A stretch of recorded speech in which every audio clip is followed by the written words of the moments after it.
लाल मस्जिद के वाक़े पर माहिरीन की राय और आम पाकिस्तानी अमेरिकन इस बारे में क्या सोचते हैं, और मीडिया की बदलती हुई तस्वीर।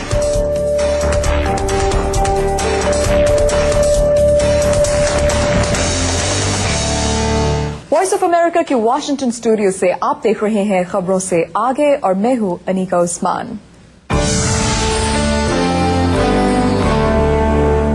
लाल मस्जिद के वाक़े ने जहां पाकिस्तान में शदीद तशवीश पैदा की, वहीं उसके असरात अमरीका समेत दुनिया के दीगर ममालिक में भी महसूस किए गए। अमरीकी मीडिया में इस वाक़े को नुमाया कवरेज दी गई और माहिरीन की जानिब से इस पर तबसरों का सिलसिला जारी है। अमरीका और पाकिस्तानी माहिरीन का इस पूरी सूरत हाल पर क्या तज्जिया है, बता रहे हैं खौकब फशोरी। पाकिस्तान का दारुल हुकूमत इस्लामाबाद, जो गुज़िश्ता 40 साल से मुल्क के पुरसुकून तरीन शहरों में शुमार होता है, वहाँ ये मनाजिर दुनिया भर की तवज्जो का मरकज बन गए। हुकूमत और लाल मस्जिद के मुंतज़मीन के दरमियान किसी तस्फिये पर ना पहुँचने और फैसला कुन ऑपरेशन के बाद इस वाक़े का माहिरीन अपने अपने अंदाज से तज्जिया कर रहे हैं। कार्नेगी इंडाउमेंट में पाकिस्तान के उमूर के माहिर फिर हुकूमत की जानिब से इस मसले से निमटने के लिए पहले कोई कदम क्यों नहीं उठाया, और ऑपरेशन के लिए इसी वक्त का इंतखाब क्यों किया गया। फ्रेडरिक की जानिब से उठाए गए ये सवालात और भी बहुत से लोगों के जहनों में हैं। खुसूसन इस ऑपरेशन के लिए वक्त के इंतखाब पर माहिरीन बहस कर रहे हैं।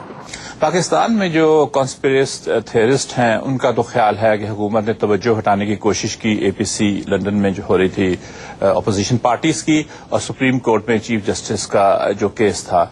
लेकिन मेरी अपनी राय ये है कि जब चाइनीज हलाक हुए हैं 3 पेशावर में, तो उस वक्त हुकूमत ने ये समझा कि अगर हमने एक्शन नहीं लिया तो ये हमारी कमजोरी समझी जाएगी, अंदरूनी तौर पर भी पाकिस्तान में भी और बैनुल अक़वामी तौर पर भी। लाल मस्जिद के पूरे वाक़े के दौरान बार बार ये सवाल उठता रहा कि मामलात को इस नहज पर पहुंचाने की जिम्मेदारी हुकूमत की है या लाल मस्जिद की इंतजामिया की।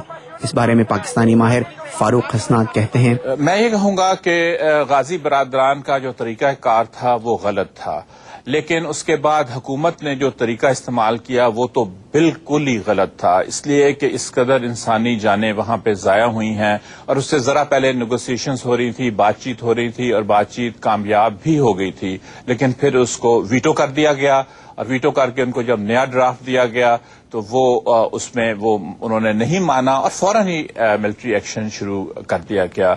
मेरा अपना ख्याल है कि इसमें हुकूमत की बहुत भारी जिम्मेवारी आती है। लेकिन फ्रेडरिक गिरार समझते हैं कि ऑपरेशन के मामले में हुकूमत कसूरवार नहीं है। मेरे ख्याल से हुकूमत ने इस ऑपरेशन को अच्छी तरह से हैंडल किया है, और ऐसा मैं इसलिए समझता हूँ कि हुकूमत ने हतमी ऑपरेशन से फौरी कबल भी मुज़ाकरात जारी रखे। इन मुज़ाकरात का कोई मस्बत नतीजा यकीनन नहीं निकल सका, लेकिन इससे कम ये तासुर तो मिलता ही पूरी कोशिश की है।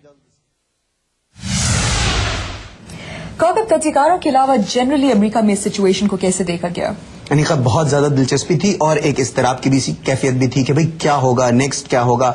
और इस बात पर तो हम बात कर चुके हैं कि अमेरिकन मीडिया ने इस पूरे किस्से को कैसे कवर किया। मैं आपको बताऊं कि यहाँ पे जो थिंक टैंक्स हैं उसमें बहुत ज्यादा इस पे इंटरेस्ट था, लोग इस पे बात कर रहे थे। और एक जो नई चीज दफा सामने आई वो ये कि पाकिस्तानी मीडिया ने इस पूरे वाक़े को कैसे कवर किया, उसकी मुसलसल यहाँ कवरेज हो रही थी, जियो की ट्रांसमिशन लोग मुसलसल देख रहे थे, बहुत दिलचस्पी थी। कौकब, आपने अमेरिकन अवाम, एनालिस्ट और मीडिया की बात की। मुल्क से दूर बैठे पाकिस्तानी अमेरिकन भी लाल मस्जिद के वाक़े को बहुत करीबी नजर रखे हुए थे।